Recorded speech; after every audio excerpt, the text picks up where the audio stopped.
Then the 7 disciples of Adiyogi asked Adiyogi, what is this complex creation made of?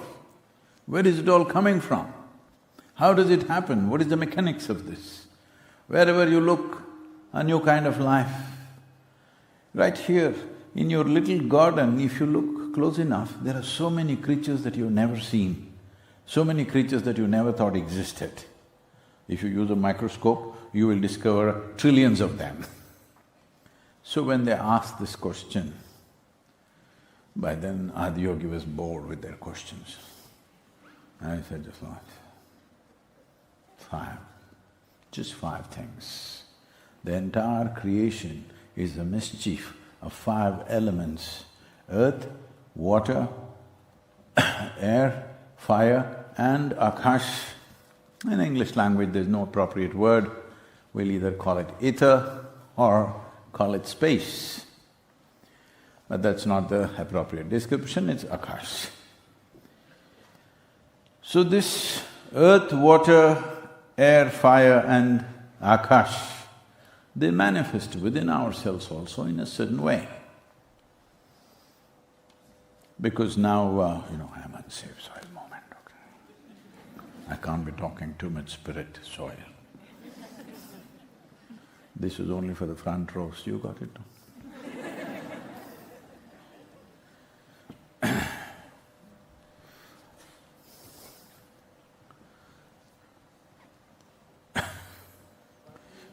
People keep asking me, Sadhguru, what is the secret? Hey, if I tell you everything, how is it a secret?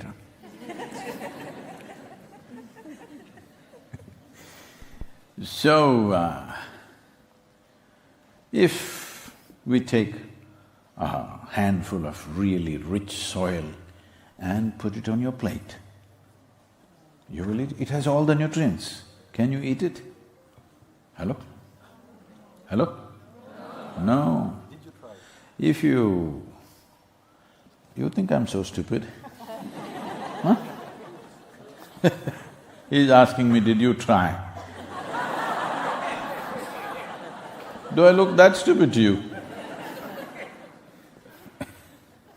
If you allow this soil to go through a certain process, it becomes a nice vegetable or a sweet fruit or a cereal or a bread or something, it becomes food. It's the same soil, but became food and then arrived on your plate.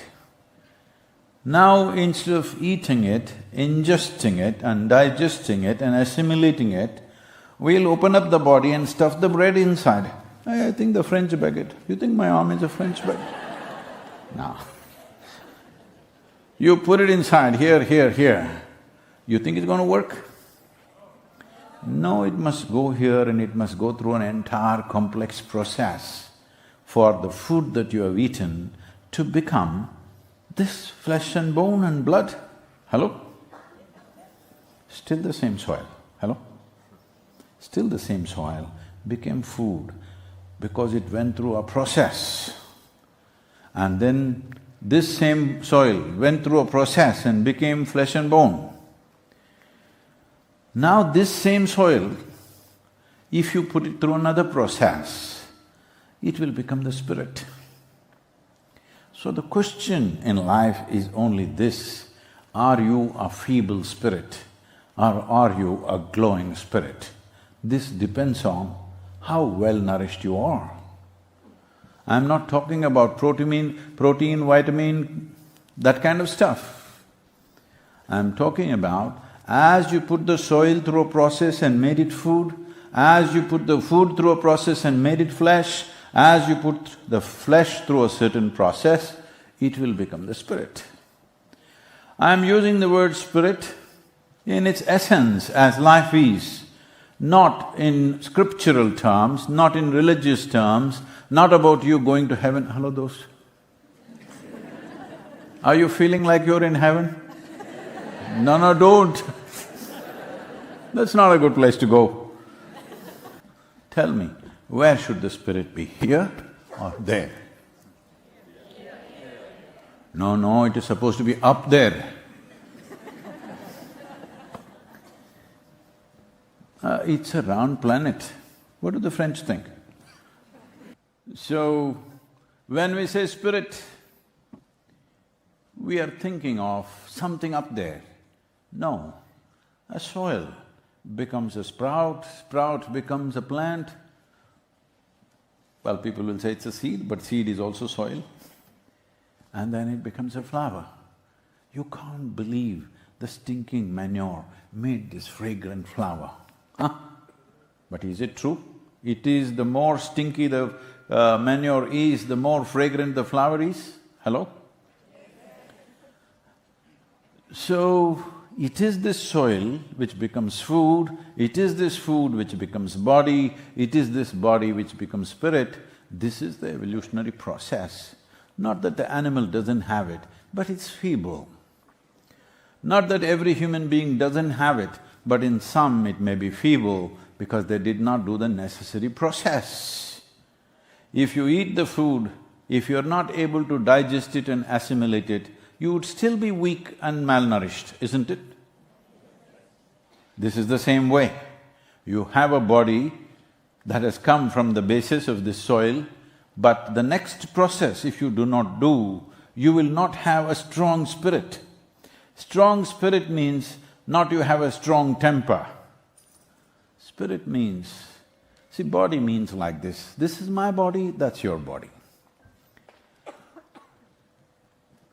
These two are two separate things. This is my mind, that's your mind. These two are two separate things. Here and there our minds may overlap, but still, that is your mind, this is my mind. Our bodies are very separate.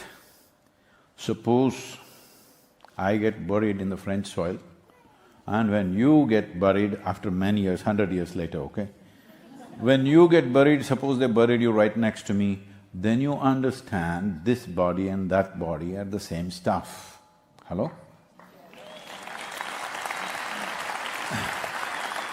But for now, let's not go that far. But for now, your body is your body, my body is my body, my mind is my mind, your mind is your mind. But there is no such thing as your life and my life, your spirit and my spirit, there is no such thing. This is like… this is a living cosmos. You have captured some, I have captured some. How much will determine the profoundness of your life? It's like if two children are blowing soap bubbles. I'm being shot. Posing for the camera. So, because I'm in France, you know, how? Is it correct? So,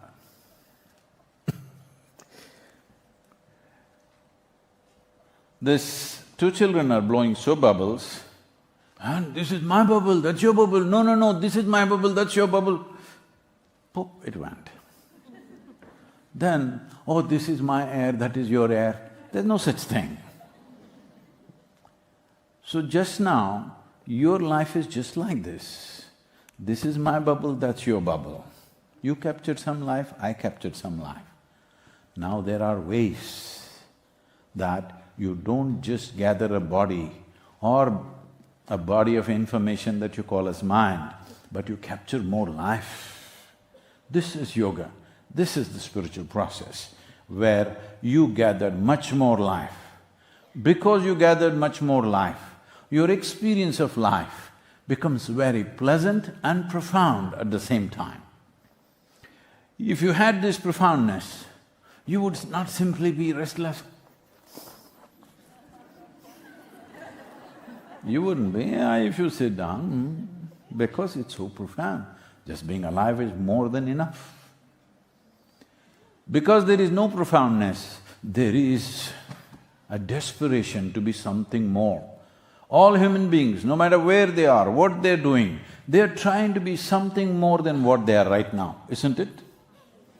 If it finds a very basic physical expression, we call this sexuality. You're trying to include another which is not you as a part of yourself. It seems to work for a moment and then it doesn't. If it finds an emotional expression, we call this love. Emotionally, you're trying to integrate somebody as a part of yourself.